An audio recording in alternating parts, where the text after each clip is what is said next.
जय हिंद दोस्तों, स्वागत है आप सभी का आबिद सर क्लासेस में। आज के इस वीडियो में हम लोग देखने वाले हैं क्लास 10th का केमिस्ट्री जो चैप्टर नंबर 2 है, अम्ल, क्षारक और लवण। आज इसके बारे में हम लोग काफी अच्छे से और विस्तृत ढंग से जानने वाले हैं। मैं आपको बता दूं कि आप कभी कभी देखते हैं कि गर्मियों के दिनों में जो खाद्य पदार्थ होता है उसमें खट्टापन आ जाती है, या आप यूं पार्टी में जाते हैं, जैसे शादी हो गया या किसी अन्य पार्टी में जाते हैं, बर्थडे पार्टी हो गया तो उसमें जाते हैं और आप पदार्थ खा लेते हैं, मीठा पदार्थ खा लेते हैं, ठीक है। तो कुछ देर के बाद से आपको खट्टा मीठा डकार आने लगता है और आपके पेट में हल्का हल्का दर्द होने लगता है। वैसे स्थिति में आप इनो एक मार्केट में जो मिलता है उस इनो को आप खरीद लेते हैं और खरीद करके खा लेते हैं, तो वो खट्टा मीठा डकार समाप्त हो जाता है। तो आखिर वो क्यों होता है, किस तरह से होता है, इन्हीं सब फैक्टों के बारे में हम लोग इस वीडियो में जानेंगे। तो चलिए हम लोग शुरू करते हैं अपना पहला टॉपिक। हमारा जो पहला टॉपिक है वो है अम्ल। अम्ल क्या होता है इसके बारे में हम लोग समझते हैं कि वैसा पदार्थ जो स्वाद में खट्टा होता है उसे अम्ल कहते हैं। जैसे कोई भी पदार्थ अगर स्वाद में वो खट्टा लगता है तो समझ लीजिए कि उसमें अम्ल पाई जाती है। अम्ल की वजह से वो पदार्थ स्वाद में खट्टा होता है। जैसे कि आप देख सकते हैं सल्फ्यूरिक अम्ल हो गया, ये क्या होता है, एक तरह का अम्ल होता है, एसिड होता है। हाइड्रोक्लोरिक अम्ल हो गया, लैक्टिक अम्ल हो गया, ठीक है। ये जितने मैंने आपको अम्ल बताया ये सभी क्या होते हैं, ये स्वाद में खट्टे होते हैं और ये किसी न किसी पदार्थ में पाए जाते हैं। जैसे हम बात करते हैं लैक्टिक अम्ल के बारे में, तो ये जो लैक्टिक अम्ल होता है दही में पाया जाता है। इसके उपस्थिति के कारण जो दही का स्वाद होता है वो खट्टा हो जाता है। हाइड्रोक्लोरिक अम्ल के बारे में अगर हम बात करते हैं तो ये जो हाइड्रोक्लोरिक अम्ल होता है वो हमारे पेट में पाया जाता है, आमाशय में पाया जाता है और ये गैस अवस्था में पाया जाता है। ये जो होता है भोजन के साथ आए हुए जो हानिकारक सूक्ष्मजीव होते हैं उन हानिकारक सूक्ष्मजीवों को यह मार देता है, हमारे लिए फायदेमंद ये साबित होता है। और हम बात करते हैं सल्फ्यूरिक अम्ल की। ये जो सल्फ्यूरिक अम्ल होता है ये बैटरी में इसका इस्तेमाल होता है। अब हम देखते हैं अम्ल की अवस्था, यानी अम्लों की अवस्था। अम्ल कितने अवस्था में पाए जाते हैं, तो जो अम्ल होते हैं वो 3 अवस्था में पाए जाते हैं। जो पहला होता है वो होता है ठोस अवस्था। अब ठोस अवस्था में कौन कौन से अम्ल होते हैं, तो ये हो गया ऑक्सैलिक अम्ल हो गया, साइट्रिक अम्ल हो गया, लैक्टिक अम्ल हो गया। कई बार एग्जाम में वो पूछा है, ऑप्शन दे देता है कि इसमें से बताइए कि निम्न कौन ठोस अवस्था में अम्ल पाए जाते हैं। तो एग्जाम ऑफ व्यू से ये जो पॉइंट है काफी इंपॉर्टेंट है, आप लोग इसको याद रखिएगा। इसके बारे में हम लोग विस्तृत ढंग से आगे जानेंगे। अब देखते हैं द्रव अवस्था में कौन कौन से अम्ल पाए जाते हैं, तो वो होता है सल्फ्यूरिक अम्ल, नाइट्रिक अम्ल और एसिटिक अम्ल। ये जो होते हैं ना स्ट्रॉन्ग एसिड होते हैं, यानी मजबूत अम्ल होते हैं, प्रबल अम्ल होते हैं। और गैसीय अवस्था में कौन सा अम्ल पाया जाता है, हाइड्रोक्लोरिक अम्ल पाया जाता है, जो हमारे आमाशय में पाया जाता है, यानी हमारे पेट में पाया जाता है। शक्ति के अनुसार अम्लों को 2 भागों में बांटा गया, यानी शक्ति के अनुसार अम्लों का वर्गीकरण। तो शक्ति के अनुसार अम्लों को 2 वर्गों में बांटा गया है। जो पहला वर्ग है वो है प्रबल अम्ल, यानी जो पहला पार्ट है, पहला हिस्सा आप कह सकते हो वो है प्रबल अम्ल, जिसको बोलते हैं हम लोग स्ट्रॉन्ग एसिड। यानी वैसा अम्ल जो पूर्णतः जल में आयनित हो जाता है उसे प्रबल अम्ल कहते हैं। कहने का मतलब ये हुआ कि जब हम जल के साथ उसकी अभिक्रिया कराते हैं तो अच्छे से आयनित हो जाता है, हाइड्रोजन को पूरी तरह से अलग कर देता है, उसे बोलते हैं प्रबल अम्ल बोलते हैं। अब प्रबल अम्ल में कौन कौन से हो सकते हैं, जैसे हाइड्रोक्लोरिक अम्ल हो गया, सल्फ्यूरिक अम्ल हो गया और नाइट्रिक अम्ल हो गया।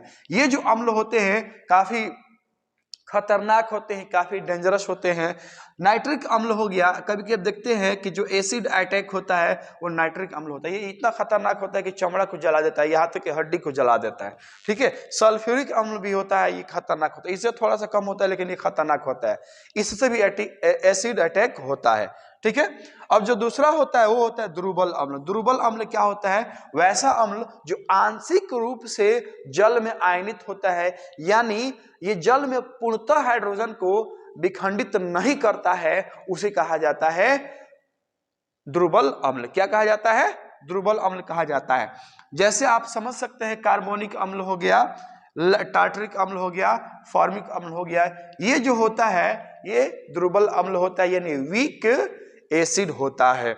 बेस जो होता है वो एल्कली से बना होता है।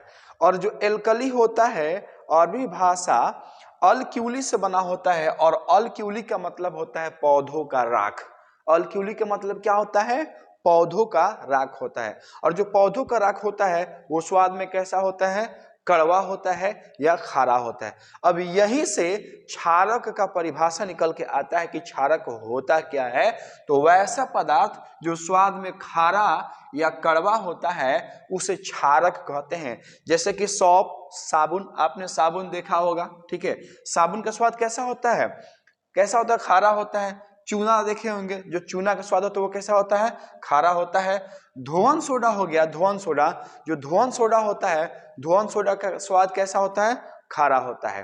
तो स्वाद में जो भी पदार्थ कड़वा लगे या खारा लगे उसे क्या कहा जाता है? क्षारक कहा जाता है। यानी वो क्षारक के उपस्थिति के कारण वो स्वाद में खारा महसूस होता है। आप देखे होंगे जैसे कि आप खीरा वगैरह खाए होंगे, खीरा, तो खीरा को खाया जाता है तो उसको काट के जो सबसे लास्ट वाला हिस्सा होता है उसको काटा जाता है, उसको खूब रगड़ा जाता है, तो जो उसमें से गाज निकलता है और उस गाज को आप टेस्ट करिएगा तो होता है, वो जो महसूस होता है वो खारा महसूस होता है, कड़वा महसूस होता है। तो क्यों होता है? क्षारक के वजह से होता है। आप समझ गए कि क्षारक होता क्या है। अब शक्ति के अनुसार क्षारक को दो भागों में बांटा गया है। पहला होता है प्रबल क्षारक। प्रबल क्षारक किसे कहते हैं? तो वैसा क्षारक जो जल में पूर्णतः आयनित हो जाता है उसे प्रबल क्षारक कहा जाता है। क्या कहा जाता है? वैसा क्षारक जो जल में पूर्णतः आयनित हो जाता है उसे प्रबल क्षारक कहा जाता है। जैसे कि पोटेशियम हाइड्रोक्साइड जो KOH होता है, जब इसकी अभिक्रिया हम जल से कराते हैं तो यह पूर्णतः OH आयन देता है, कंप्लीटली OH आयन देता है, इसलिए ये क्या हो जाता है? ये वाला प्रबल क्षारक हो जाता है। अगर सोडियम हाइड्रोक्साइड की अभिक्रिया हम जल से कराते हैं तो सोडियम हाइड्रोक्साइड से OH अलग हो जाता है और कंप्लीटली OH आयन देता है, इसीलिए क्या हो जाता है? प्रबल क्षारक हो जाता है। अब समझते हैं दुर्बल क्षारक के बारे में कि दुर्बल क्षारक किसे कहते हैं। वैसा क्षारक जो जल में आंशिक रूप से आयनित होता है उसे दुर्बल क्षारक कहा जाता है। ये जैसे कि हम इस देख सकते हैं कि अमोनियम हाइड्रोक्साइड हो गया, कैल्शियम हाइड्रोक्साइड हो गया, मैग्नीशियम हाइड्रोक्साइड हो गया, ये जो होते हैं ना दुर्बल क्षारक होते हैं। जब इसकी अभिक्रिया हम जल से कराते हैं तो ये कंप्लीटली OH आयन को नहीं देते हैं, इसलिए इसे कहा जाता है दुर्बल क्षारक। अब देखिए ये जो क्षारक होता है, क्षारक का एक स्पेशल गुण होता है कि यह जब भी अम्ल के संपर्क में आता है तो अम्ल को उदासीन कर देता है। और अम्ल का जो सबसे अच्छा गुण होता है वो होता है कि वो क्षारक के प्रभाव को समाप्त कर देता है। जैसे कि आप सुबह सुबह उठते हैं तो क्या करते हैं? आप ब्रश लेते हैं और उस पर पेस्ट रखते हैं, और पेस्ट रखने के बाद से आप अपने दांतों को साफ करते हैं, आपको ताजगी फील होती है। क्यों फील होती है? क्योंकि जो पेस्ट होता है उसमें पाया जाता है क्षारक, और जो आपके दांतों पे परत होते हैं, जो स्मेल होता है वो अम्ल की वजह से होता है। तो क्षारक और अम्ल आपस में अभिक्रिया करता है और एक दूसरे के प्रभाव को समाप्त कर देता है, जिसकी वजह से आपको ताजगी महसूस होती है। आप साबुन देखो, साबुन से नहाते हो तो गर्मियों के दिनों में वो जो शरीर से एक अलग स्मेल आती है, एक अलग गंध आने लगती है जो काफी असहनीय होती है, जिसको आप बर्दाश्त नहीं कर पाते हैं। तो आप जाते हैं तो आप जाते हैं और स्नान करते हैं, साबुन का प्रयोग करते हैं। साबुन का प्रयोग करते हैं तो क्या होता है कि आपके शरीर से अच्छा स्मेल आने लगता है, क्योंकि आपके शरीर में जो अम्ल है उसके प्रभाव को साबुन समाप्त कर दिया, क्योंकि साबुन में क्षारक पाया जाता है। ठीक है, तो आप समझ गए होंगे कि क्षारक क्या होता है, क्षारक अम्ल के प्रभाव को कैसे समाप्त करता है। अब इसका एक अच्छा पहले के समय में देखा जाता था कि कौन पदार्थ अम्ल है, कौन पदार्थ क्षारक है, उसको टेस्ट करके बताया जाता था कि यह पदार्थ अम्लीय है, यह क्षारीय है। यानी जो स्वाद में खट्टा लगता था उसे कहा जाता था कि यह पदार्थ अम्लीय है, और जो स्वाद में कड़वा लगता था उसे कहा जाता था यह पदार्थ क्षारीय है। तो पहले के समय उतने लोग नहीं जानते थे, लेकिन कभी कभी क्या होता था, लोगों की जान चली जाती थी। क्यों? क्योंकि कुछ अम्ल बहुत खतरनाक होते थे जिसकी वजह से लोगों की जान चली जाती थी। और लेकिन जब इंडिकेटर की खोज हो गई, सूचक की खोज हो गई, तो लोगों ने चह करके कौन पदार्थ अम्लीय है कौन क्षारीय है ये बताना बंद कर दिया।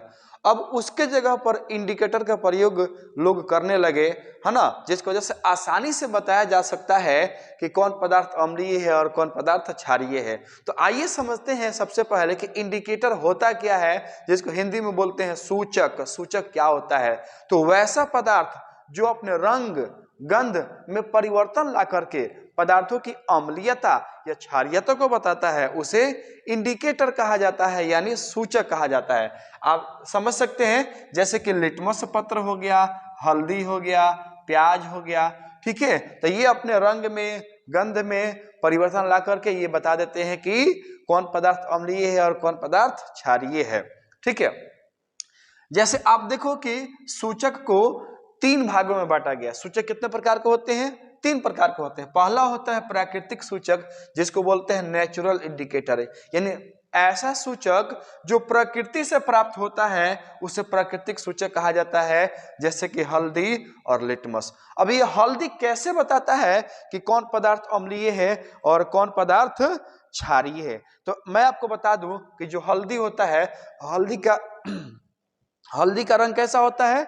जो हल्दी का रंग होता है वो पीला होता है। हल्दी का रंग कैसा होता है? पीला होता है।